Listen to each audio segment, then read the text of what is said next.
আসসালামু আলাইকুম। শুনছেন সংবাদ শিরোনাম। বাঞ্ছারামপুরে দুপক্ষের সংঘর্ষ, আহত 25। এখন শুনবেন বিস্তারিত। আধিপত্য বিস্তারকে কেন্দ্র করে ব্রাহ্মণবাড়িয়া জেলার বাঞ্ছারামপুর উপজেলায় দুই পক্ষের মধ্যে সংঘর্ষে 16 জন টেটাবিদ্ধ হয়েছেন। 1 জানুয়ারি বুধবার সকালে উপজেলার সোনারামপুর ইউনিয়নের শান্তিপুর গ্রামে এক ঘটনা ঘটে। পুলিশ ও স্থানীয় বাসিন্দাদের দিয়ে গণমাধ্যম সূত্রে জানা গেছে, শান্তিপুর গ্রামে আধিপত্য বিস্তার নিয়ে দীর্ঘদিন ধরে সফুর সরকার বাড়ির সঙ্গে আজগর আলী সরকার বাড়ির বিরোধ চলছিল।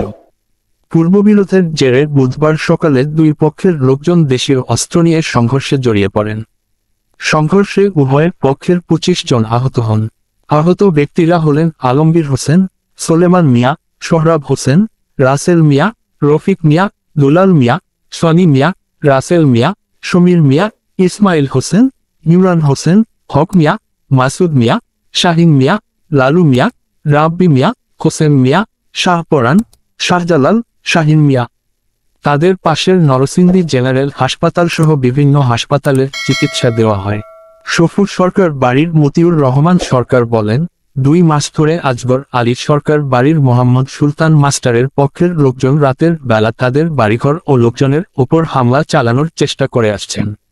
গতকাল সকালে হঠাৎ সুলতান মাস্টারের লোকজন তাদের ওপর হামলা করেন। তখন তারা আত্মরক্ষার জন্য তাদের ধাওয়া দেন। আজগর আলী সরকার বাড়ির ইসমাইল হোসেন বলেন, মাস দেড়েক আগে মতিউর রহমান ও তার লোকজন তাদের ওপর হামলা করেছিলেন। তখন তাদের পক্ষের অনেক লোকজন আহত হয়েছিলেন। তারপর থেকে তারা গ্রামে যেতে পারেন না। গত মঙ্গলবার তারা গ্রামের বাড়িতে গেলে পূর্ববিরোধের জেরে আজমতির লোকজন তাদের ওপর হামলা করে বাড়িঘরে ভাঙচুর চালান। এতে অনেকে আহত হয়েছেন। বাঞ্ছারামপুর থানার ওসি মোর্শেদুল আলম চৌধুরী গণমাধ্যমকে বলেন, শান্তিপুর গ্রামে পূর্ববিরোধের জেরে দুই পক্ষের সংঘর্ষ হয়েছে।